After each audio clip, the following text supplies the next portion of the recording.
I became the lead singer of my very first band. It was called Lesbian Come on through, Gunfire. Yuri. Yeah, come on through. Yeah, I don't know. This is perfect. I can't believe you're up. Yeah. That's what he said. That was the opening question. Did you go to sleep? Yes, I actually did. So then, boom, that's when I became the lead singer of Lesbian Gunfire, my first band.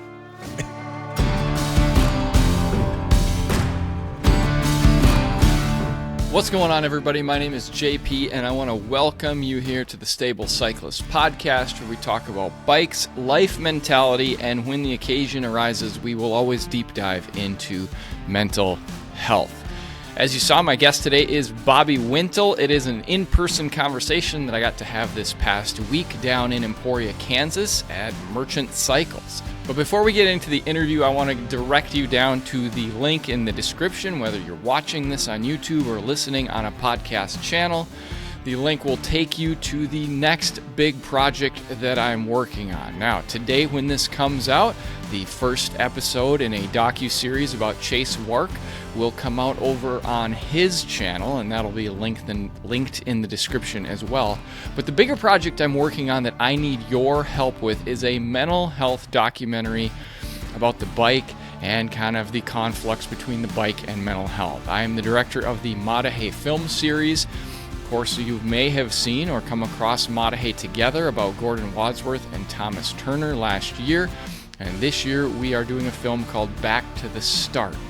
And it tells my story about what it's like to come back or rebuild your life after a serious mental health diagnosis. And it is not just a film, it is also a premiere tour where we will go around to communities and cities around the United States and put on premieres and show the film, and also talk with local mental health experts in those communities to help cyclists in those towns get connected for mental health help if they need it. So if that is something you are interested in giving to, please go to the link to our crowdfunding campaign. Like I said, it is in the description below. And right now, we have a matching donor, so anything that gets given between now and the end of the campaign will be matched. Also, for all you Silka lovers, my boys Phil and Richard at Silka have hooked us up, and there is an option in the crowdfunding campaign where you can select the Silka option, and for $50, just like you would get a bag shipped to your house, you can give $50. I'll ship you a bag of wax, and your amount of money then gets doubled. And so really you're giving $100 to the campaign. I will ship you a bag of wax, and we'll call it good. So one more time, if you're interested in giving to that campaign, you can hit the link below and contribute to that awesome mental health and bike project. Stable Cyclist Podcast is also brought to you by Works Cycling Services. Aside from coaching, they put on some of the best grassroots gravel events in Minnesota. They put on Granny's Gravel Grinder earlier this spring. They will put on the Hot Dish next week. Down in the Winona area, they host the Day Across Minnesota, the Dam, in August. And they close things out in the fall with the Filthy 50. These are grassroots races hosted by Chase Wark, and he does an incredible job of keeping the prices low, but putting on an incredibly good time for everyone involved. All right, like I said, I got to sit down with Bobby Wintle, host of Mid-South, and probably one of the more recognizable faces in gravel.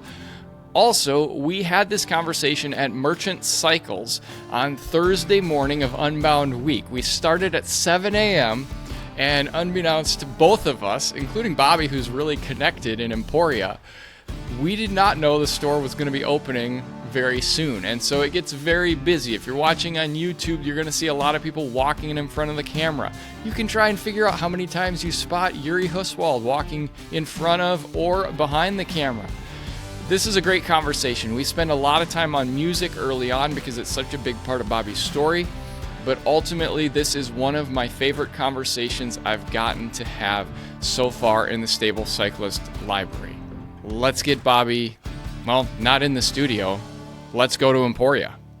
Did you go to sleep last night? Yeah. Did you? Did you really go to sleep I last did. night? I went to sleep at, what was it? 1:37 or something? Okay. Not too bad. Not too bad. Yeah, we did close down Mulready's. Yeah. Yeah, it kind of, for time context for everybody listening or watching, like Gravel Hall of Fame was last night.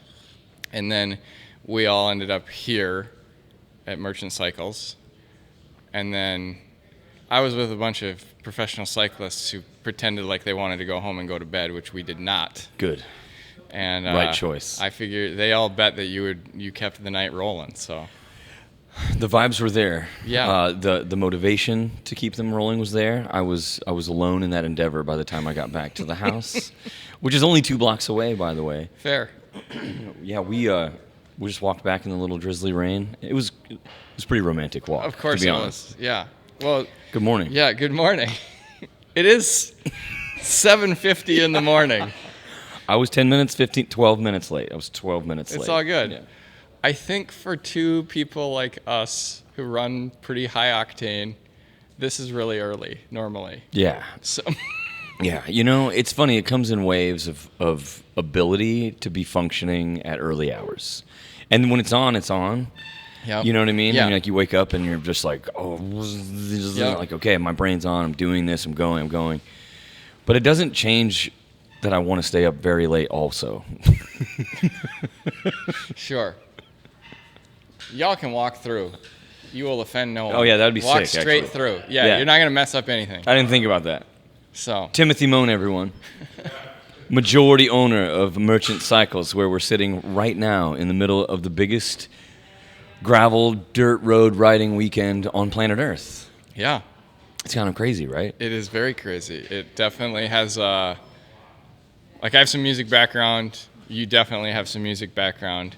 But this almost has a little bit of like a tour feel of like, hey, this is the next big stop. Right. Which is why we're all up too late last night and up early this morning, bleary-eyed. And that's a really great way to put it, man. I've never thought of it as like a traveling band of, and it is that. I mean, all the I think about the logistics for the teams, obviously for the mechanics that are here, for the traveling mechanics, for the sponsors, for the expo people. Obviously for the individual racers themselves. This is totally all of us going on like some sort of crazy tour. Yeah. Well, and for you, this is kind of coming home because you fell in love here, I believe. I did. Both with a female and with a bicycle, if I'm not mistaken. We did technically fall in love long distance. So I was in Parsons, Kansas, where I'm from. So I was born and raised in Parsons until I was 21. Crystal and I met end of November. It was the Wednesday before Thanksgiving in 2019. No, I was 19. It was 2004. So it was right before I turned 20. And dude, we like immediately hit it off. And she was already at Emporia State, had grown up there, and I was in the band. Yeah. And going to college and doing all the things that I was doing there. And so we didn't end up here together for a year and a half. And so then I moved here in 2006. And this became my alma mater. And got my degree here. And yeah, like I was just telling you before we started that I've never been one for like nostalgia towards some sort of institution. And this idea of like, oh, this is my alma mater. And like, oh, we're going to come back for homecoming. So yeah, we don't come back for homecoming, but this is 100% our homecoming. And yeah, man, we deeply fell in love here. Got married in 2007 while we lived here. So we lived here from 2006 to 2011. Our first daughter, our only daughter, our first kid, Emery, was born here at the hospital in Emporia in 2010, right before we moved to Oklahoma. And man, it's pretty crazy to think about like how far not only like our lives have come and the things that we've done and the things that we're built, but how far Emporia itself, unbound, dude, it's really hard to wrap your head around. For sure. Your past here though isn't tied to the bike necessarily. You were a music guy. Yeah. Right? For sure. Talk about like how did you get into that and like what does that look like and then how do we take the swerve into the bike world eventually? Man.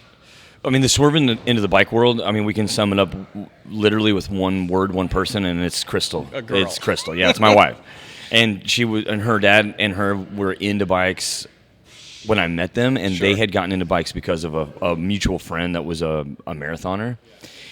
And the marathon friend of theirs told her and her dad, Billy, my father-in-law, just said, hey, like if you like running, like wait till you try bikes, like check this out. And so they were just trying for probably a year or more after we started dating to get me to ride with them. I was like, dude, no way. You guys ride 20 miles, 25 miles. You guys go to Wichita and do 50-mile road. You guys are insane. I had no concept. So it's really cool coming at it later in life because I see now, I still see so clearly, even though we've done, Tour Divide or, Unbound XL in 2018, like I still understand people's concept of not understanding what we're doing, why we're doing it, and why we are hurting ourselves so badly. Even though it's not, it's probably one of the best things ever. And 100%. but with music, okay, this could be a long story, but I'll try and make it a little bit short. It's all good, man. Okay. We're just sitting here drinking coffee, Bobby. We are. Actually, cheers again. This coffee is really good. Yeah, it I'm is. stoked about it. Thank you for getting it. You're welcome. Let's see. Little product placement. Gravel City Roasters, right across the street from Merchant on Commercial Street. They've been around for a long time. This Americano is awesome. And actually, they have a huge case of food. Yeah, go check it. If you're in town, check them out. My first moment of realizing that music was, in my opinion, the most important thing that exists on this planet was when I was like 4. I was like 4 years old. My parents had these huge, oversized tan and brown headphones. Right on. And a tape deck and a radio. And, my dad's the type of guy that listens to the radio play-by-play announcement for the Kansas Jayhawks and mutes the TV. And so I grew up with this audio immersion in all these different ways. In the car, like we're just absolutely, Dan Hughes, everybody. Dan Hughes, walk through. Come on, just walk by. He's not going to do it. So I grew up just immersed with, classic rock, and 90s country, too. That, come on, man. Twangers and bangers. Like 90s country, Brooks and Dunn, Randy Travis, Dwight Yoakam, all of them. Martina McBride, like all of that stuff. Oh, dude, Alabama. Like these bands, it just spoke to me, dude. Like in a way that I really don't know how to explain it completely. The bands that really got me, though, were honestly like Mark Knopfler, Dire Straits, Jethro Tull, Pink Floyd, Led Zeppelin, Skynyrd, of course, too. All of that, the guitar-forward songwriting and bands that just were incredibly talented and not just, some sort of cookie-cutter situation.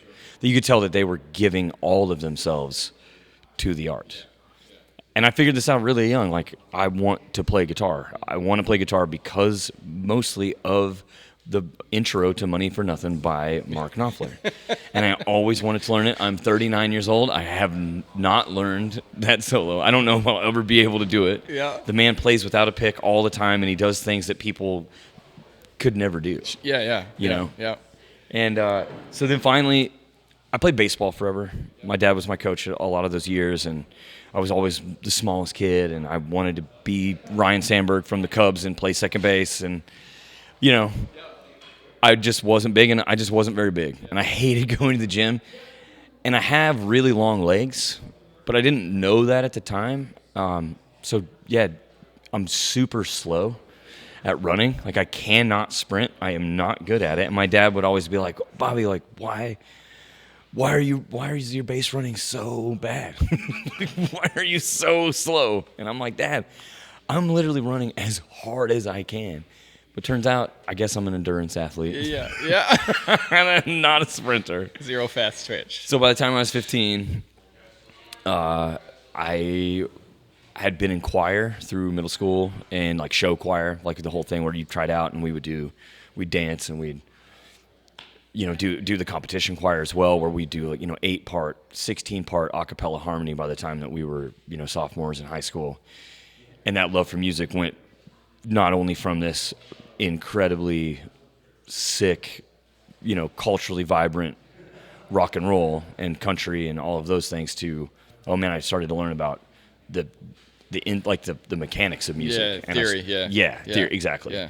And started to learn about classical music and all these different harmonies and different voicings. And there's a tenor 1, tenor 2, alto, and I fell in love with that. Yeah. Enter Blink 182. I was gonna say, how do we get from? I know where you were like as an artist, and I'm like, Martina McBride. Like, what are we talking about? Dude, one of the best vocalists that's ever lived. Obviously, but I was like, where does this swerve over to like Thunder Oath? Yeah, okay, yeah, we're getting it. So right before Blink. Truly, it was R&B. It was like Next and Soul for Real and Candy Rain and Boyz II Men. Yeah. And I like danced to Boyz II Men in second grade. I forgot about that until just now in the talent show at the end of the year. And so we go from that, and then NSYNC, like the whole, and I was into it, man. Yeah. Like I loved it. It's performance. It was incredible. Yeah. And the music was, I thought, really great at the time. Yeah. And dude, like NSYNC would come on in the truck, in my dad's truck, and I would be like, "Dad, turn this up," and he's like, "What the hell is this?" And anyway, that's not what my dad sounds like. It's just what I think my dad sounds like. Yeah. Boom. Freshman year of high school, I hear, all the small things for the first time. And I didn't know. Like I hadn't been following NoFX. I hadn't been following, Bad Religion or Real Big Fish, Less Than Jake, all of those bands that were doing like punk, ska. Yeah, I wasn't into, Rancid, any of the bands from before. I'm trying to think of like older punk bands, but you know what I'm saying? Like that wasn't what I was doing. I kind of skipped that whole time frame until then, and I was like, oh my goodness, oh my God, what is this? And so, Tom DeLonge and Mark Hoppus and Travis Barker, they were the catalyst. Sure. They're the catalyst for a lot of us. You know what I mean? And then I was like, okay, now I really want to learn how to play guitar. Yeah. And now I really want to be in a band. Yeah. It turns out a handful of my homies, Kale, Nick, Jonathan, these 3 guys were starting a band and they needed a singer. And Nick had been singing a little bit, but they really were like, well, Bobby's in the choir, and he's starting to fall in love with this stuff too. He's got a lot to learn. And, maybe we should have him come over. So Kale's mom and dad had this shed in the back on the side of the house, like back behind this big carport and garage, because they worked on hot rods and stuff all the time. And I came over, tried out. We did Modern English, I'll Melt With You, and a couple other covers, Blink stuff. And then that is where I became the lead singer of my very first band. It was called Lesbian Gunfire. Come on through, Yuri. Yeah, come on through. Yeah, I don't know. This is perfect. I can't believe you're up. Yeah. That's what he said. That was the opening question. Did you go to sleep? Yes, I actually did. So then, boom, that's when I became the lead singer of Lesbian Gunfire, my first band. We were coming up with band names at practice. We called it the shop. It's the shop. Yeah. We're in the shop. We have couches, dude. We had a TV. We had old Nintendo and PlayStation. I lived in there basically. It felt like. Yeah. Especially by the time I was 18. But yeah, we're pitching band names. We're like, yo, what do you think this band name should be? What should we call it? And we're going through the names, and someone said something else. And one of the other guys said, "Did you say Lesbian Gunfire?" And they're like, "No, but that's the name." It.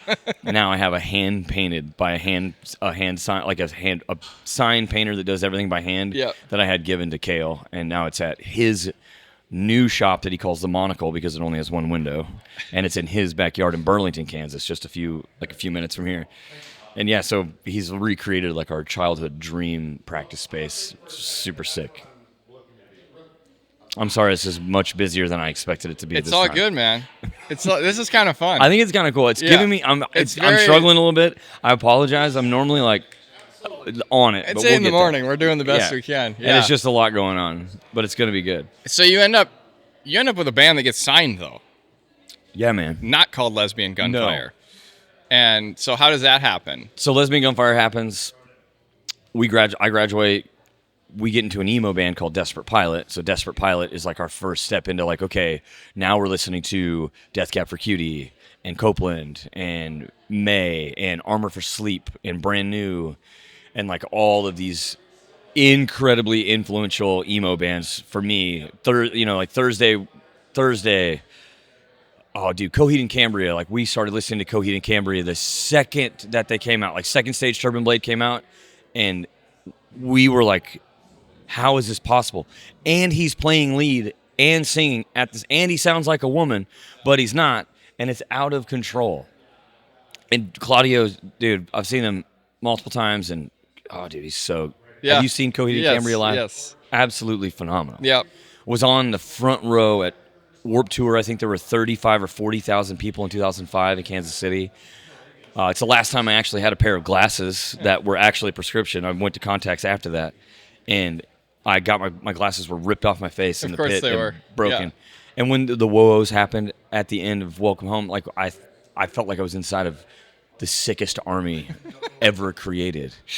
Yeah. And again, this was at the height of the emo and like screamo movement. Yeah. And we were right there in the middle of it. So right after that, for everyone who's not a millennial, I apologize that we are like living our best memories again. You need to listen to all the bands that we were talking about. Under Oath was at that show that week too. Of course they were. Yep. And it may have even been earlier than 05. I get mixed up on dates, so maybe it was 04. But the band started, in your honor, at the end of 2004. Well, not the end. It was like September, October 2004. Sure. I had left Desperate Pilot. I'd fallen in love with this girl, and that's when like a lot of change was going on for me. And you're fine. Just walk through. Everybody, just walk. We should put up a sign that says "Just walk through." It's perfect. It's gonna be so funny to watch.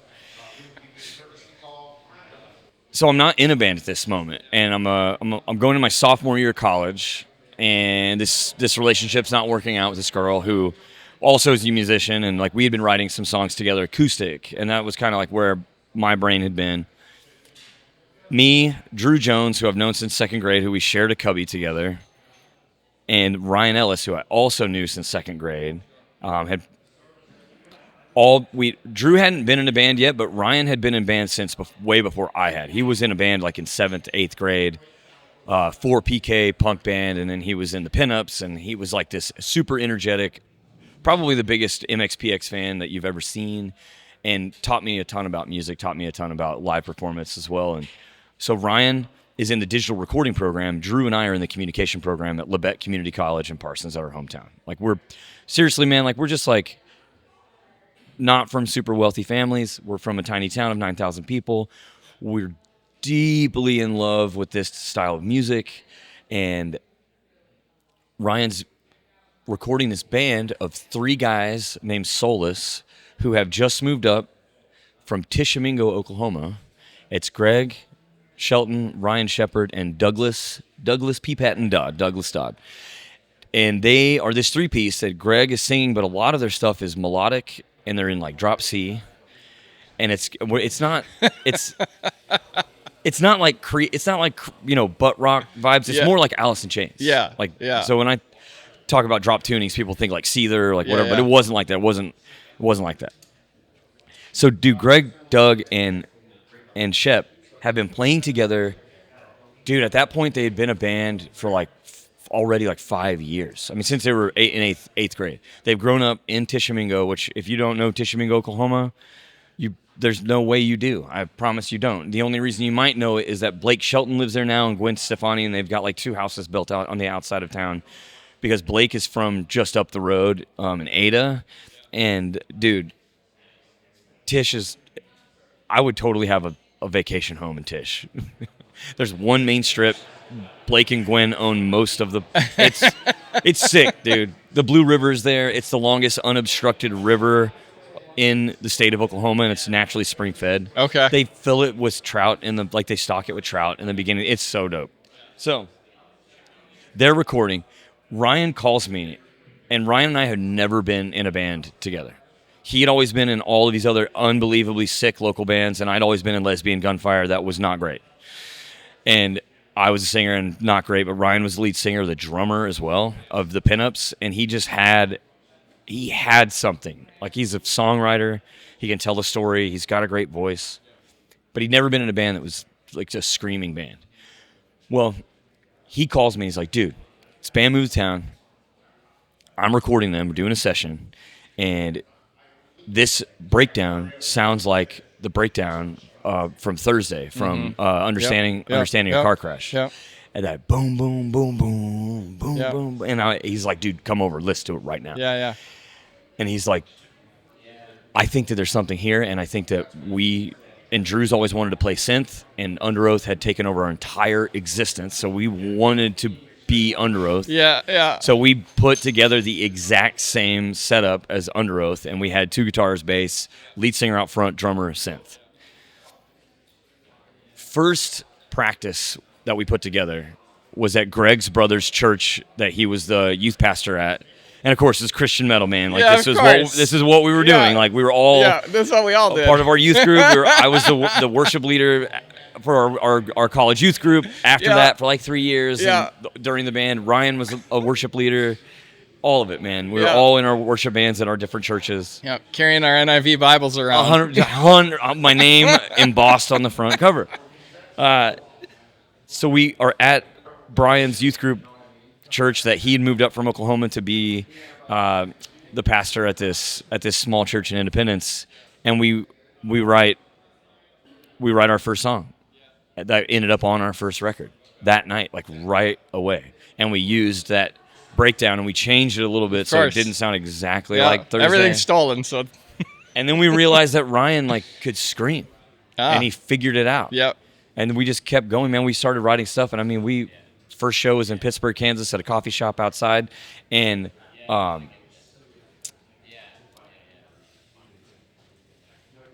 name was not In Your Honor of the band at first. Okay. And so, as the story goes with emo bands, it's like the names of titles of songs are like insane. So we were called So I Guess This Is Goodbye. And then we had a long emo name right there. And of course, like, the titles of the songs were like, well, I guess investing in a jet ski company was a bad idea. Like, I've seen that meme going around. It makes me laugh every time. Like, the titles of songs are just ridiculous. Yeah. But they speak to me. And I understand. Of course. Yeah, of course. What they're trying to say. Found me in our emotive state. So we had a band meeting after that show, and we were like, the band name's not good. This is not it. Like, it's not marketable. It's not it. And of course, we wanted to lean into our faith at the time, and so we, in Your Honor, like, In God's Honor was the name of the band. And yeah, man, we ended up opening for Haste Today and for Reese Roper from Five Iron Frenzy. He was doing a side project called Roper, and yeah, dude, all sorts of really incredible opportunities locally. It was the beginning of 2005, and we had enough for our first record. We did a self-titled record, and we got signed by a really small label out of Joplin, Missouri, but they gave us they produced the record, gave us free studio time. I mean, printed, packaged, cellophane, whole thing. Red Letter Records. They're no longer around, I do not believe. But it gave us this crazy opportunity, dude, that I never saw coming. But we were good. Like, we were good, and we were a live band. And when we practiced at our college youth group space called The Rock in Parsons. Yeah. Ryan's mom was the director, our lead singer. So we had complete free reign. Kitchen, bathroom, stage, and the guys had their own PA that they brought up from Oklahoma, dude. Yeah. So we set up this PA and then stood facing the sanctuary and with no one in it, and we practiced 4 times, 5 times a night, just as if we were playing a show. So we weren't on tour, but one time, the only time in my entire life that I've almost passed out, like full on blacked out, was in practice with literally no one in the room, and we were going so hard. And I was singing my backup vocal parts that were super high pitched, and then all of a sudden, dude, the drapes just started, the walls started coming in. And I was like, what is this blackness? And then I hit the floor with my knees, still. And the guys were like, Bobby. And I was like, I can't talk. And then, I don't know, a couple minutes go by, and they're just like, dude, are you okay? I was like, dude, I almost passed out. at practice. So imagine what our shows were like. Yeah. Well, no, you're describing a genre that, I mean, a lot of what you're describing mirrors my own journey through college and post-college and band life and practicing. Talk to me. I want to hear about it from you. Yeah, it's this is your interview, man. I know, but I just want to know a little bit. What's the name of the band? I was in a very similar situation. We were more in the vein of like Skillet, that style of music, you know. Of course. And like I just wanted to be John Cooper, yes. you know. and we practiced in a church space, and you know, and you'd play the whole show at practice like you were there, so you knew how to do it live. And yeah, thank you, sir. Yeah, that's exactly how you do it. Yeah, and lead singer, and of course played bass because you know when you want to be like Skillet, you better play bass as the lead. You have to. Singer. You have to. So, and yeah, eventually, like. Never got signed or anything, but we toured Midwest quite a bit, and eventually just realized that I hated the road life. Like I loved the show, like I loved the 60 minutes, 90 minutes. It was like the best hour of my day. I hated everything with a like sincere hate from sound check to the show of like, I'm in a small town. I don't know any of these people. I can't build a relationship with any of them. This is single serving. From a, you know, not to dive deep down a hole, but like from a... I've never heard that term, single serving. That's incredible, actually. You haven't watched Fight Club then? I have. Oh, yeah. Yeah, it's been a minute. Yeah. And I also just got frustrated with, like, if we're really trying to help people from a faith standpoint, like, who's here to help them after we leave? Yeah. And I don't, like... So then I got involved at a church that was real alternative. That's why I have all my tattoos. And we basically did the same thing.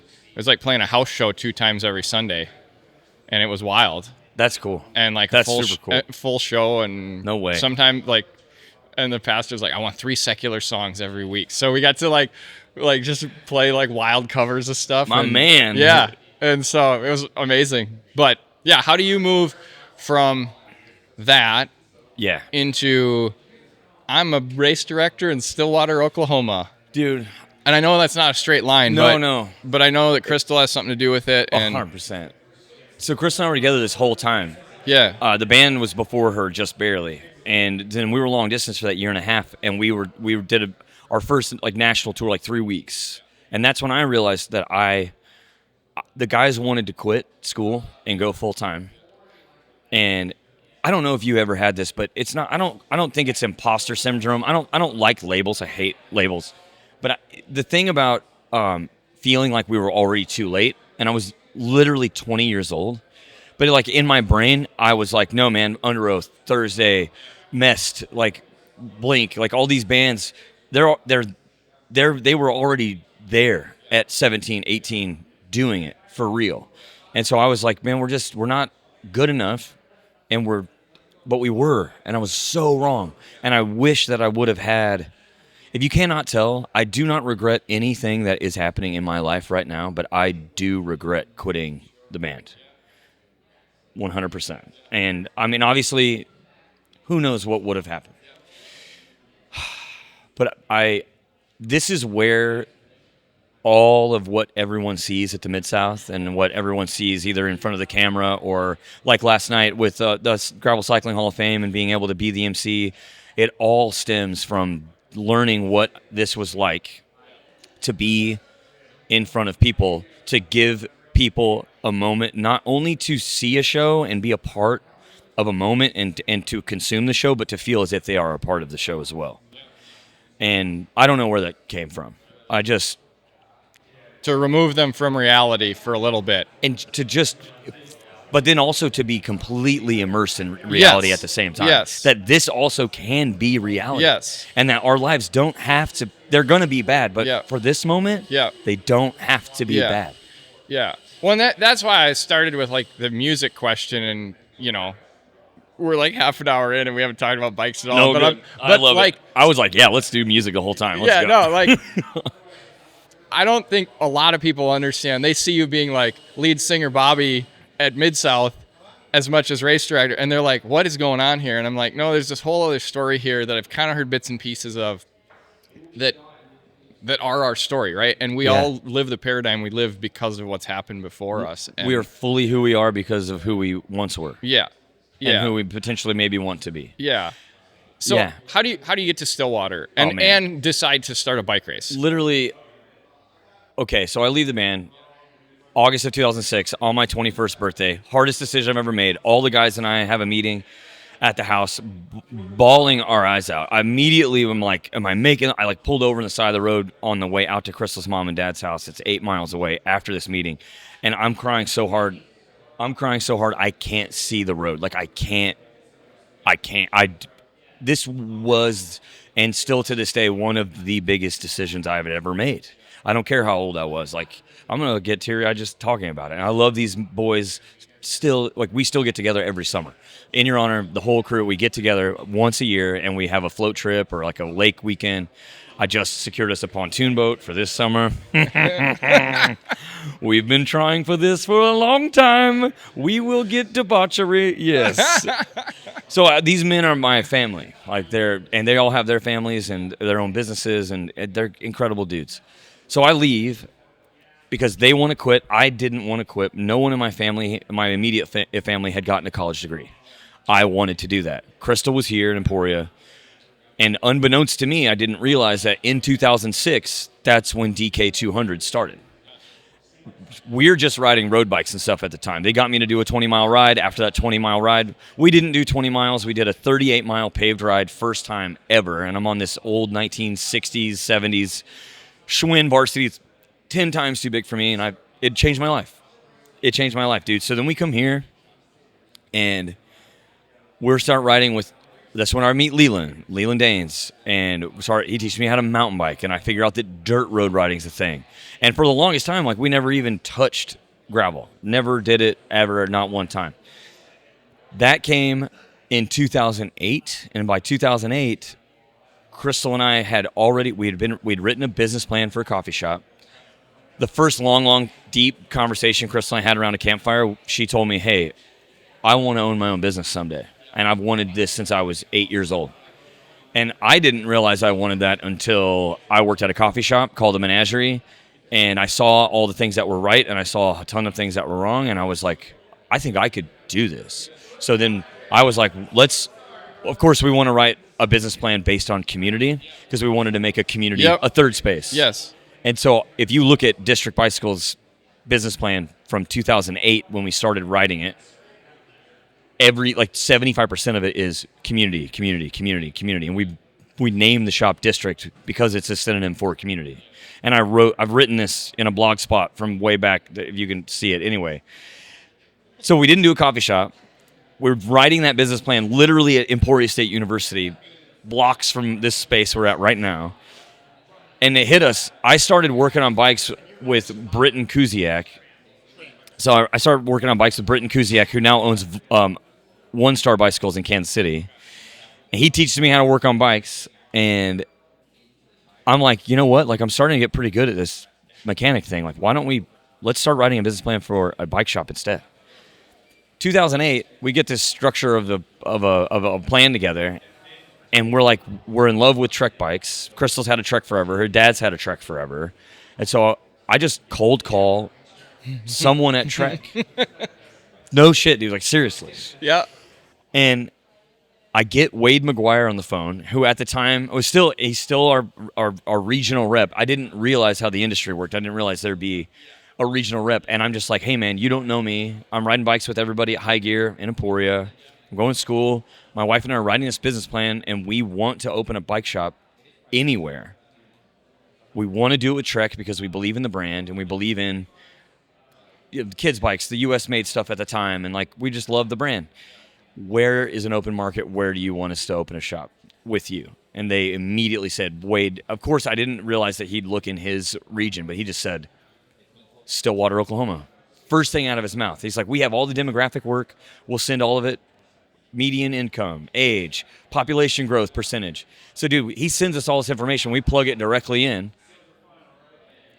We visit Stillwater 2 times from 2008 to 2011. In this time, Crystal and I are getting deeply invested in the community here, volunteering with DK, watching our friends finish it, staying up for DFL every year that we possibly can, for dead fucking last at the finish line. I finally beg enough for Matt Brown to give me a job at High Gear at the bike shop, and I worked there for about 10 months. I think it was about 10 months. Helped them renovate the store, move it to the location it's at now. And we kept telling everyone, we're going to do this. We're going to open the shop, and we're going to do it in Stillwater. And people were like, didn't believe me. My parents thought it was a terrible idea. My dad has since apologized for thinking it was a bad idea. But they were like, how and why are you moving to a place that you know zero people? Yeah. In a state you're not from, you've never lived. Christy Moan tried to get us to stay here. We tried to buy High Gear. We tried to stay. 2 days before we moved, we even tried. We were like, let's just try one more time. And then we didn't. And we put our house on the market. Christy sold it in less than 24 hours. On our daughter's like our first birthday, her 1 year birthday, we get in a U-Haul and we drive down and move into a 1-bedroom apartment in Stillwater. And before we moved down there, Crystal and I had watched the growth of DK explode. And at the time it was like, 500, 700 riders or something. We could look up the data. I was losing my mind. Like, if we get to Stillwater and the roads are sick, then we should put together a 100-mile event.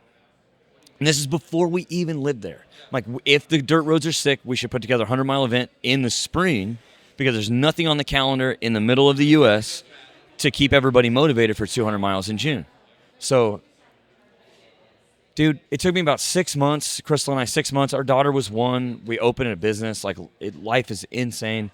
So somewhere at the end, like the end of 11, beginning of 2012, I'm training for my first DK 200 that I did that summer, and I start looking, and I'm training, and I finally find these roads. And I hit the intersection of Hackelman and 44th. And, dude, I get the chills just thinking about it. I'm like, what are these red dirt, soulful, wildly unbelievable, like, what are these roads? Yeah. And if there's more of this, like, yeah. Yeah. It's yeah. on. Yeah. And then now we know Yeah.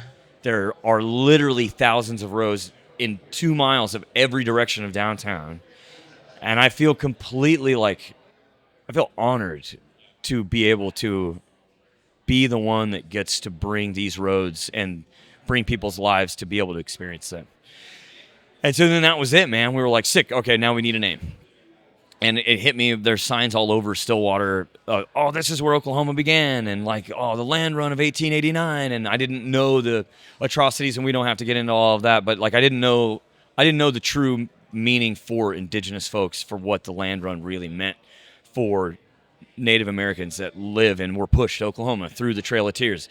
The land run was the final nail in the coffin for broken treaties from the U.S. government to indigenous. So anyway, we had that name from 2013 until just before the event in 2020, also the pandemic. And so anyway, people don't know this, but I'd been using hashtag Mid-South Gravel, and you're going to love this because this ties in music real hard. Have you heard this? Do you know this? I've heard this story, yeah. So I've been using hashtag Mid-South Gravel because I was like, man, I'm a Midwest punk and emo kid, and like I've just been dying to figure out how to put a placeholder on where are we? What is Oklahoma? Because it, on the license plate it says native land. Like, this is native. I'm like, okay, like, what is it though? Like, where are we? We're not in the South. We're not in the Midwest. What is this? And it hit me. I was like, dude, we're both. This is not the Midwest. This is not the South. This is not Texas. This is not Alabama. This is the Mid-South. And again, just like I didn't do research over the name Land Run, I didn't do research over Mid-South, and everyone in Nashville's like, well, we're the Mid-South. And I'm like, well, you might have been in like 1830, but yeah. like if you look at a map, like, we're here.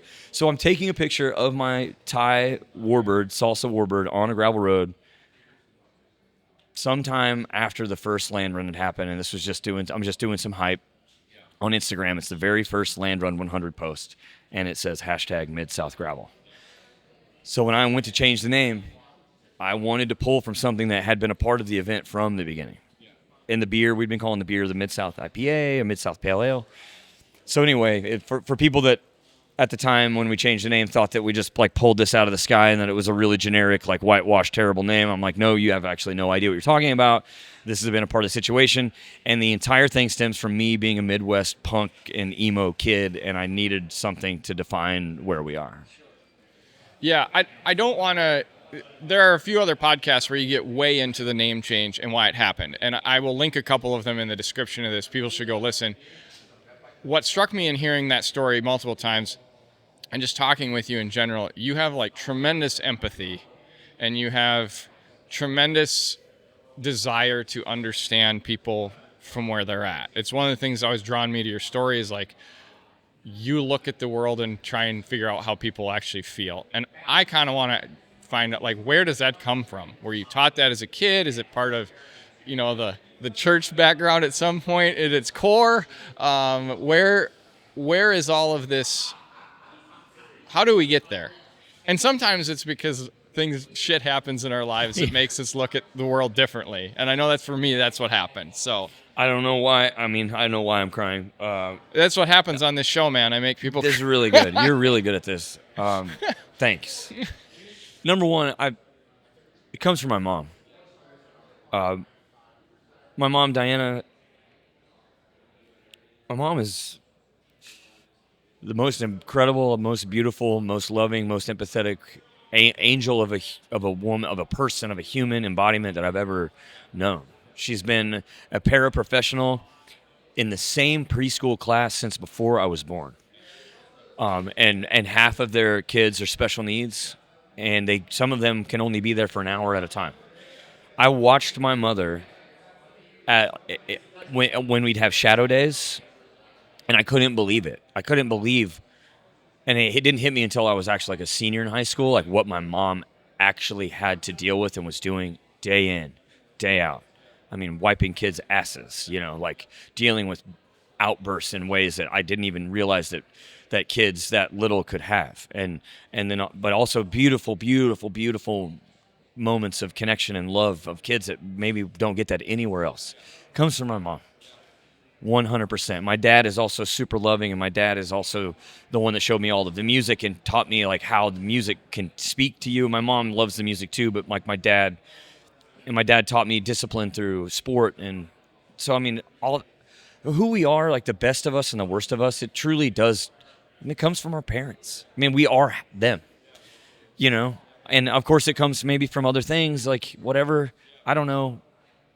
But that's mostly it, I think. And actually, dude, you made me tear up, not only because thinking about my mom, but also I struggle super hard sometimes with empathy. And I wonder sometimes if I don't actually know how to be empathetic towards other people when they don't see the things I'm seeing. Sure. And I struggle with that because I'm like, no, this is the path. This is the way. This is right.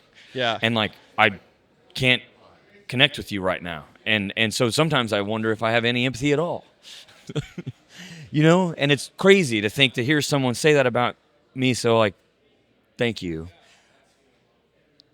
It just takes me a little longer sometimes to get there. And then when I'm there, I'm like, no, I deeply want to understand.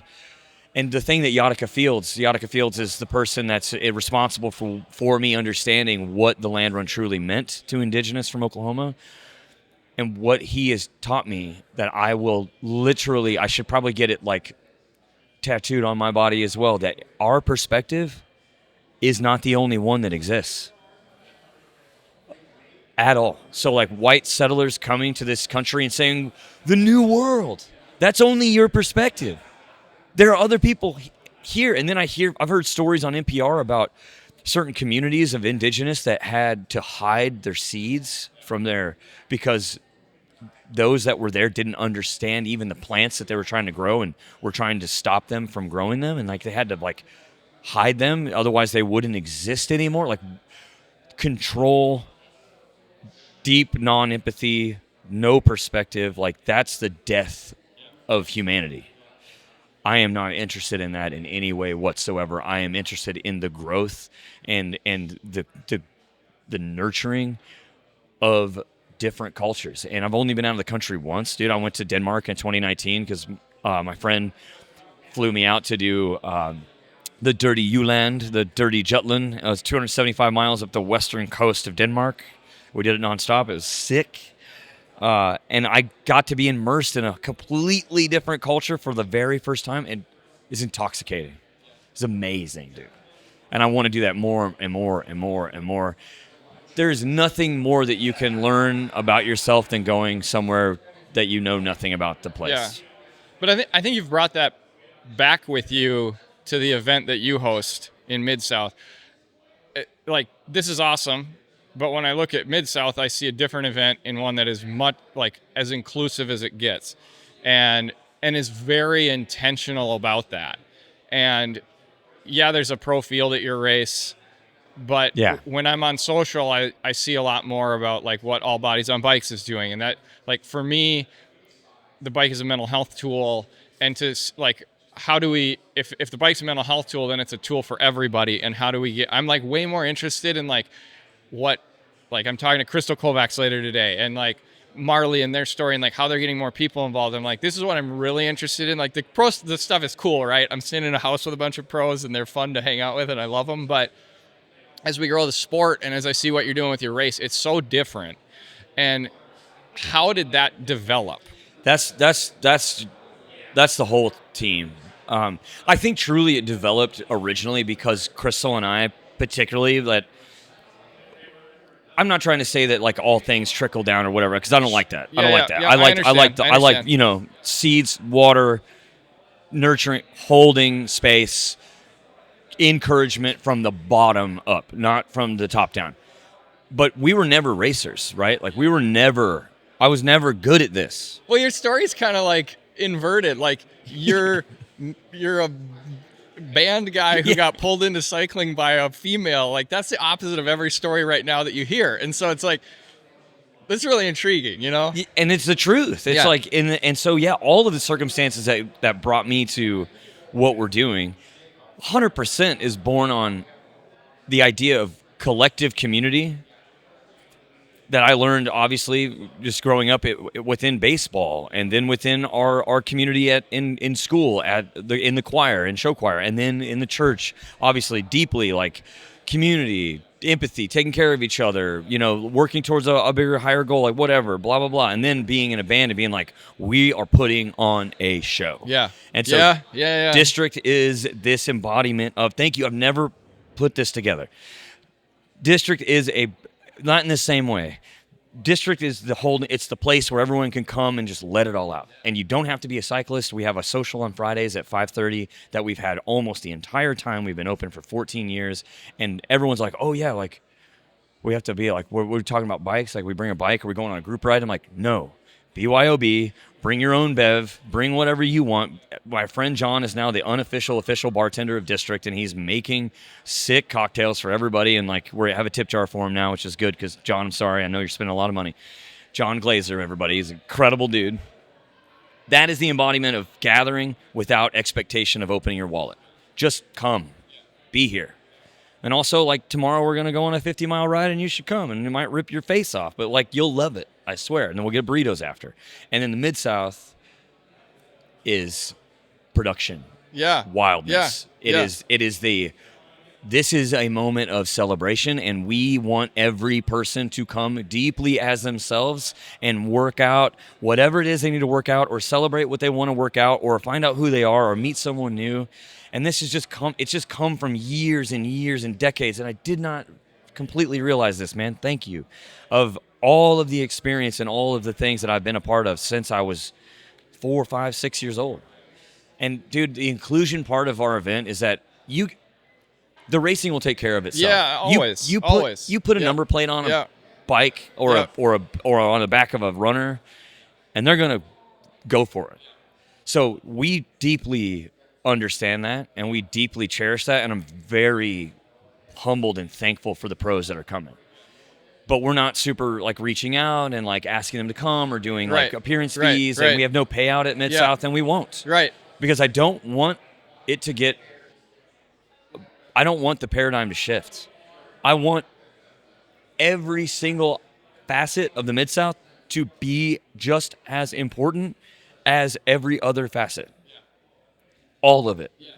And Crystal feels exactly the same way. And then Sally Turner worked for me for, man, almost 7 years, I think. And her husband, Austin Turner, was our head mechanic, our manager of the service department for a long time, for 11 years. And Sally truly taught me so much about holding space, about inclusion, and about perspective again and again, her and Yatica as well. But Sally is just like, yo, there's this whole other piece of the puzzle of non-binary and women trans femme and all of these things that, of course, growing up in, like, once we got into the church, I didn't grow up in the church, by the way. It hit me when I was 18. The thing that I didn't say earlier about the girl that I fell in love with, I fell in love with her and started going to church because I wanted to be with her and have babies forever. And that's what I wanted. And then I was like, oh, cool, I'm at church. And I'm feeling incredibly emotional about everything that's happening. I'm 18, and I'm like, I believe, I want to marry this woman, and like, this is what's happening. So that's how that happened. Yeah. But no, dude. Oh damn, I lost my train of thought. No, but so Sally taught me. Yeah. Sally truly brought all of this into the forefront of like deeply the conversation of inclusion and like what's happening at the Mid-South. And now Sally's the reason we have the Get Here grant. Because at Ground in Nebraska, they were putting together a similar thing. I can't remember the name of it up there, but like truly focusing on bringing people to the Mid-South that could not come if they didn't have this financial assistance. So now, like, you apply, 10 people get $2,000 stipend from us. We have partners now that are helping us make this happen. We don't have time to talk about it, but I'm right in the middle of creating a nonprofit foundation. Been trying to figure this out for the last 5 years, dude, 4 or 5 years, and it's going to be called Squeeze. And Squeeze is going to be like the whole idea is that everyone deserves a hug. Squeeze, hug. We do hugs at the finish line at Mid-South. But the idea is that I want to be a financial funnel for all human services in nonprofits in Stillwater. And there are all these other bike components that live around it. Get Here grant will be a part of it. The bike club through the middle school, the young kids that can't afford bikes. NICA, that's happening in Oklahoma. So there's a million facets. Music lessons for kids that can't afford it. There's a ton of things that Squeeze is going to do. Yeah. And I'm super stoked about it, dude. Right on. So I got one more question that both of us might cry during the answer. All right, good. And then some really stupid question, like rapid fire stuff. Okay, great. I always have looked at, you're so high energy during Mid-South. I know how I operate at big events. The come down is hard. And I've always looked like now I know you. I will for sure check in on you next year at the end afterwards, because that's how I roll, right? And but I've always worried about you. Like, he's so high energy, what happens, and that gets way more complicated this year, right? I'm not crying because you told me to cry. No, God dang it, my man. Jeebity Christmas. Before I let you answer, I've had a lot of people tell me I needed to interview you for the pod. And I said, I'm pretty sure this is going to be a conversation where we need to like hug it out afterwards. Yeah, it's going to happen. It's going to happen. And I'm like, I don't want to have this over Zoom. No, we're not doing that. So. We're not doing that. Yeah. And doing it within the chaos of Merchant during Unbound 2 is just this wild added weird. It's really hard for me to focus at first. Yeah. But now, I don't know. I've settled in as well. Yeah, I know. It's great. Yeah, I was almost like, we should leave, but I'm glad we didn't. Yeah. How do you work through it normally? How did you come up with these questions? This is amazing. No one's asked me this in a podcast before. Honestly, sometime the true answer is going to come from those closest to me, because I think it's actually very hard for me to admit that it's happening, and it's hard for me to identify it and exactly define what it is and how it's going. So it's not going to be hard for me to describe it. I know exactly what's going on and how it goes, but how I'm affecting others is kind of what I'm talking about. And that's where it's like, it's a bit embarrassing, and it is truly who I am, because it is a part of me. And the come down is, dude, it's It's actually some of the most beautiful moments of my life. I call it clarity. The lead up is chaos, right? It's chaos, it's chaos, it's chaos. It's so exciting, so much anticipation, so much planning, and Crystal and I, we start hitting on all cylinders. It's just like, it's better than any other time of the year for us, honestly, for our relationship, because the answer it truly is yes, and how do we execute? And we have all these people here to help. And otherwise, it's like we have more time to kind of think, and it's harder to think, it's harder to plan, and it makes our life harder throughout the rest of the year. But when Mid-South is on for those 6, 7, 8 weeks, it's just like basically from the first of the year until Mid-South, it's like bam. And then after, I'm sleeping like 3 hours a night for a week, 4 maybe, if I'm lucky. Of course, like we're celebrating, we're partying, we're drinking, we're doing all these things. We're throwing a DJ dance your ass off party on Thursday night after the beer can release party that was going till 2 in the morning. I ended up in my driveway this year staring at the blood moon, like the eclipse that was going on. I'm just standing there just like, I need to go to bed. Like, What am I doing? I'm like, just had whiskey and like smoked a joint, and I'm just like, okay, what's going on? This is crazy. Unbelievable moments. Unbelievable. And then of course I'm at the finish line for 2 days straight. And I can check my steps, and my phone is not even on me the entire time. If you look at my steps from last year, from when it actually happened, I walk/run a marathon inside the finish line 2 days in a row, back to back. It's like 55,000 steps Friday, and then 50-some thousand steps on Saturday, and then 30,000 on Sunday. From just hugging people, and moving and walking and like grabbing tents and doing this stuff. So, I'm like losing weight, and I'm like ripping myself down to the core. And then I get this unbelievable confidence and clarity in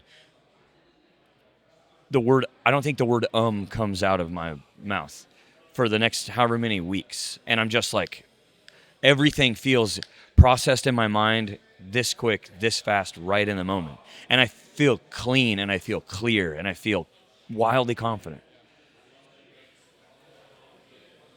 And then after that... And you hug 10,000 people or 5,000 people, whatever the number is. And there's another thing here, that I don't think we have time to talk about, but there is an exchange of energy that happens. Of course. Only just normally at the event, just like we're experiencing now here, but the hugs for me and for those participants, but for me to receive and to give, and to receive and give a physical touch, a physical moment after people have done a physical exertion of a ride or a run or the double or the 50K, the 50 mile, the 12 mile. The 12 mile finishes are the ones that get me, by the way. They're the most, they're almost the most emotional. Yeah. Because the 12 mile, like, people are coming and like, I have cancer. I've been diagnosed 4 months ago. I was on my deathbed. I'm coming back. This was the one thing that kept me going, and I never thought I'd ride again. Now I just did 12 miles at Mid-South, and it's sick. It's sick. So the come down, dude, for everyone around me, they hold a lot of space for me, and it's messy. I make a lot of bad decisions in that time. I'm not proud of I am deeply proud of our team, and I am deeply proud of myself in those good moments of clarity, but then we're human. And I don't necessarily know anybody else that I've ever met that is going through the same experience that I'm going through after. Yeah. Besides Crystal, my wife, but she's also not at the finish line doing exactly what I'm doing. Right. And it's not a marketing ploy. It's not fake. No. And I know that. I know you know that, but I just have to say it sometimes. But yeah, there's an emotional part of what that involves for you that day. Aside from just like I'm trying to direct a race, there is that emotional pull of hearing stories and just the physical interaction. And it's funny you say that, because, dude, when the start line hits and then we know that everyone's coming back at a certain time, like we know they're getting close to the finish line, there is a like, dude, I'm for real, like a physical and a spiritual, like, manifestation of a change. There's a light switch that goes off for me in the finish line. And Trevor, our announcer, and like, he's one of my logistics managers, basically like one of our top volunteers for a long time. Inner circle of darkness, we call it. I look at Trevor and I'm just like, all right, man, like, it's on. Yeah. It's on. Yeah. Like we're in it now. Yeah. And I say that. It's not going to shut off for a long time. We're in it. And yeah. it's production, Yeah. it's planning, it's promotion, it's director, it's all this, and then it's finish line time. And it's different. And it's so sick. I'm going to give you a little insight of everyone's so worried about me at the finish line. So I don't know if I fully answered your question on the come down. It's really hard. I can't sleep. It's hard to let go of the weekend. And then this year, I don't even know what to say. Okay, but actually, I do want to say this because I don't know if I've said this in a podcast, and maybe I did. I think I did with Jason. And Sophia. You did a good interview with them. Basically, what happened is that my brain, straight up this year, because we were canceled from the fires, like my brain did not allow me. It did not accept the fact that it didn't happen. And on Tuesday, I ended up at a friend's house in Tulsa picking up my son. I was meeting my in-laws from Parsons and got my son, and like we all hung out and rode go-karts that day. And so I was like, hey man, let's not go back to Stillwater. Let's stay in Tulsa and just hang out. And so I fall asleep at my friend's house on the couch, deep sleep for almost the first time. So what is it? Sunday. It's like 3 days after. And I woke up on the couch and I hadn't opened my eyes yet. And there's this mental process of getting to the start line that I know Crystal and I, that only her and I truly experienced this one exactly this way. And we both, usually what we do is we lay there in bed, just quiet, and I'm mentally preparing, like, I'm about to go stand in front of 4,000, 5, 10, however many thousand people are at the start line. And I'm like, it's on. It's electric. It's incredibly vibrant. And I'm like, yes, this is it. This is the moment. This is bringing everyone together. Like, this is on. Like standing in front of people at a show. Yeah. Even if it's 6 people, 4 people, it's still there. But this one it's different. It's wild, dude. It's a thing that we created and that people came together to be there for a thing that we made. It's nuts. And I'm going through this on the couch with my eyes closed. I'm like, everyone's downtown. You're about to go. It's on. And then I open my eyes and I realized that I was in Tulsa in my friend's family room. And I'm like, no, dude, it's Tuesday. It didn't happen. It's not gonna happen. And it crushed me, dude. Crushed me. And this happened like 3 times that week. So the come down this year was how different, so different. Yeah, crazy. how did you work through that? I should have went to a therapist. Probably, but I really didn't. I mean, I smoked cigarettes and I shouldn't have. And I'm like, not doing that. Don't do that. Don't do that. But I really did. I just had some coping mechanisms. I cooked a lot. That helped a lot. And we started going immediately into documentary production mode, and we're working on that right now. So What's Left Is Love is going to be the documentary that was supposed to be shown tonight here, and we were going to show it 2 weeks ago in Stillwater, but we got some feedback that it's too soon, and we totally agree. Like, people's houses aren't even completely leveled yet in some places. So it's like, yes, sorry, like we knew we had the story, we got all the interviews, my interview, Crystal's interview, the mayor, like the fire chief. I mean, people that lost their homes are in the film.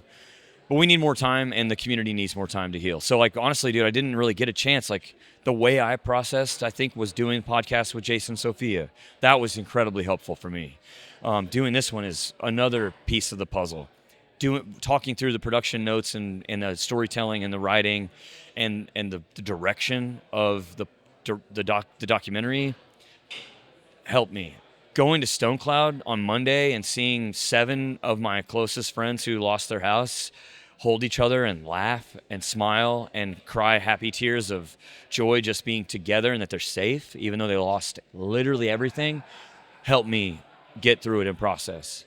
But yeah, man, the really messed up thing is that a lot of times after Mid-South, we don't get a chance to fully process because we own a retail business and we immediately have to go into full on work mode Selling for the spring and tires summer. and Doing tune-ups and yeah. doing custom build conversations. And then now, like, I'm a part of things here too. Like, it's just immediate unbound conversation. So, dude, it's really hard. Like, I need a break. And we're going to Colorado to go work on bikes for a YMCA, but we're getting a big chunk of a break next week after this, and I can't wait, dude. I just need to go stare at the mountains and stare at the sky and put my feet on the earth barefoot and get in a very cold creek. And I'm going to do that. And I think I'm going to finally get a chance to really process. Another thing is that, dude, since I got here on Monday, and since other people started showing up, like industry people and some athletes, they've been looking me dead in the face, like dead serious, and just saying, "Hey, how are you?" And I didn't know I needed to hear that. But even yesterday, man, people were just like, hey, are you okay? And I was just like, yeah, I'm fine. I'm like, oh, no, actually. And thank you for seeing me, and thank you for being worried about me, and thank you for checking on me. So, like, anybody that did that this weekend, thank you. That is a whole nother piece of the puzzle that I didn't know I needed. Well, and this is why, like, I was talking on the show about, like, we got to tell people we love them. We got to check in on people, because sometimes the only way they know there's something wrong is if they recognize, like, you are loved. Like, so. And the only way we're going to get through it is if the people together. Yeah. And if people, like, ask us how we're doing. Yeah. And truly let you say, I'm not doing okay. Yeah. Exactly. And I've said this at Mid-South so many times, like, it's okay to not be okay. We have to stop pretending like we're okay. We're not. I'm not okay. Things are hard. Life is hard. We're all trying to live an authentic life. We're all trying to pay our bills. We're all trying to, like, put on a face. The grind is real as soon as all this is done. Yeah. And this is a grind for a lot of people that are here right now struggling through whatever that we don't see or know 100%. 100%. Okay, couple quick ones. All right. If we go to a gas station during a gravel ride, what are you getting? Chex Mix. What are you going to drink? Chocolate milk and a Coca-Cola. All right, right on. Right, that success. What is your favorite song right now in your Spotify playlist? Dude.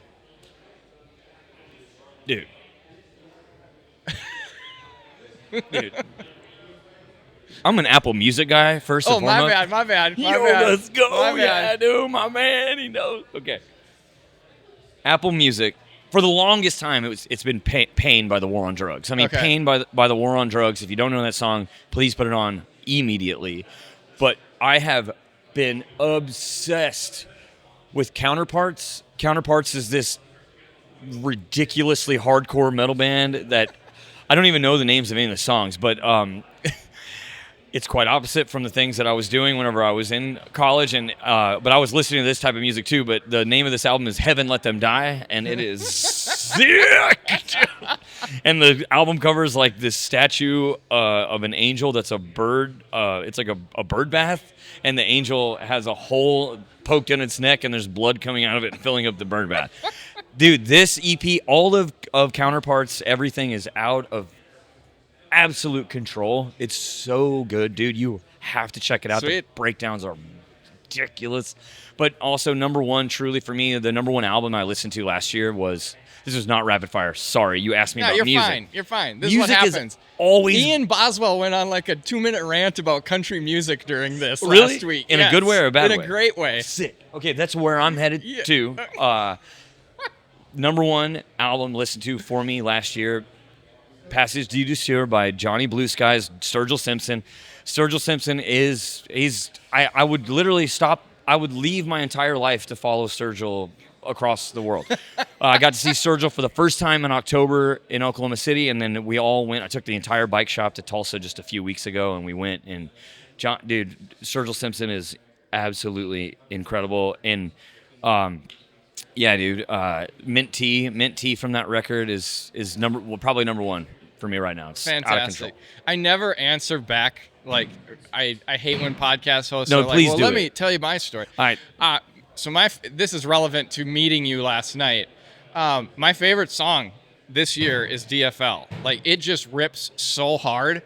And, like, it's It's we so were good. listening on the way here, and I'm like, this is like Guns N' Roses with like lyrics written by Mr. Rogers. Like they're so fitting to what is going on. So, anyways, I walk into the Hall of Fame last night. I didn't tell Belle that last night, but and we had never officially met, correct? No, we had talked on the phone. Yeah, and that was it. And because I felt bad at first. I was like, wait, man, who are you? I was like, I'm not placing you. I was like, oh, it's PJ. Oh. Yeah. So we and now we're in. You walk up to me, and you're like, hey, like kind of like you should know who I am. And I'm just like, it's Bobby Wintle. And I should be really stoked. But I think those two people over there are from the Vertigo Waves.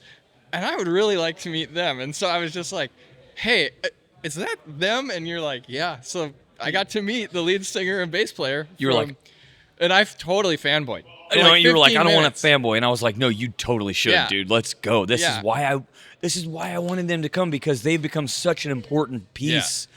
Music is so important to me, and we've always had live music as a part of Mid-South. And so when Belle left Mid-South, not this year, but the year before, they had headlined, the second year in a row they had headlined on Saturday night. The whole drive home from Mid-South 2024, Belle was like, she was the only one from the band that stayed for DFL. And that was Beth. When Beth finished, McBride, there were 400 people there. I mean, it was unforgettable moment. And she's like, Bobby, it completely changed my life. And all of us, this is a story about all of us, that we feel like we can't go on, and like we don't know where the finish line is or how we're going to get there, and like we need people to cheer us on even if we're dead fucking last. And she's like, I'm writing a song. And then the whole idea came about, and dude, I'm so bummed, again, for so many reasons, obviously, that Mid-South didn't happen, but the thing that I'm bummed about the most is that we had an entire other PA that we were going to set up after the big main stage was pulled down, and we were going to set up Belle and the Vertigo Waves inside the Mid-South finish line arch and have them debut and play live DFL for the DFL while the DFL was coming down the finish line chute. It was going to be insane. So when I love them so much, and they're in Kansas City. She works for JHS Guitar Pedals, marketing manager. I was like, Belle, like, I have a table at the Gravel Cycling Hall of Fame, and I would love for you and Jared, bass player, her husband Jared, to come down and be here. And I don't know if you realize or not, but my table was full of musicians and creatives and photographers, and like basically, and they all ride bikes too, but not really. Yeah, no, I was like, this is my table, baby. It was great, and it was more funny because I had been looking forward to meeting you for like forever, and then when you did, I was like, yeah, who are those people? So, it's all good. I was like, oh no, this is perfect. I was like, yeah, man, go meet them right now. Come on. So, okay, really, this is a little rapid fire. Yeah, got it. Lord of the Rings or Harry Potter? Harry Potter. Oh, okay. What house are we? Gryffindor. Slither what are you? Until I die. Yeah. And that's why we're friends. Yeah. I always tell people, I'm like, a quarter of the people have to be Slytherin. We can't all be into Gryffindor. I know, but so, it fits that you're Gryffindor. Yeah, I think so, but it fits for you too. I get it. Yeah. And you're still going to do great things. Yeah, of course I am. With great power comes great responsibility. Yep. I'm just going to be cunning in how I do it. Yeah, I know, and I'm going to love it. Yeah. I'm going to watch from afar and pretend I hate you, but actually I'm going to be very jealous of how good you are at what you do. This has been awesome, man. I appreciate it. I know this weekend is like crazy, not to the level of Mid-South crazy, but to take time this morning and sit in a busy bike shop and chat with me, this is awesome, man. Dude, I'm honored, and you're incredible at what you do, and I wish I had more time to listen to more podcasts of people so I apologize. I have never listened to any of your podcasts. So I don't listen to any podcasts. I watch Matty Matheson on YouTube, and I want to be Matty Matheson, and that's basically it. And now he's in a hardcore band, and like, okay, whatever. But dude, you're so good at this, and Thank you. I'm honored to be on your show. Thank you. And I love that we did it this way. This is so perfectly fitting of chaos. Yeah. Unbound Week 2025. It's wild. Well, man. Yuri started to kind of flex there for a while and come behind us. People could play like the drinking game with legend Yuri Huswald and see like how many times does he show up here. Yuri's the man. The fact that him and Tim and I are co-owners in this shop is like, it's totally something I never saw coming at all. It's crazy. So, man, thank you. I can't wait to to listen to more of your stuff. yeah. You're an incredible Yeah. interviewer, dude. Thank Thanks you. again for your incredibly insightful questions Thank and you. allowing me just to get weird and be myself. I all good. appreciate it. I think we both cried at least twice, so it's Success. all good, man. Success. Love you, buddy. Love you too, man. Thanks so much for hanging out with Bobby and me today in Emporia. If you liked the episode, do me a huge favor and first of all, share it with someone who you think might enjoy it. If you're watching on YouTube, make sure you hit the subscribe and like button.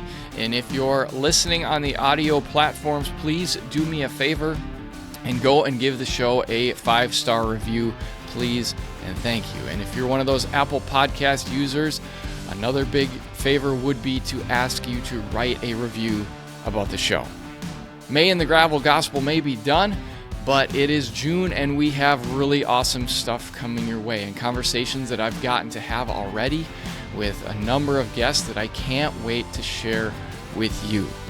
Remember, you can also go find the link in the description below for the Chase Wark docuseries that's called Off the Front. The first episode dropped on Friday, or today, if you're listening to this when it came out. And more important than any of the other things you've heard us talk about today, remember that you are loved.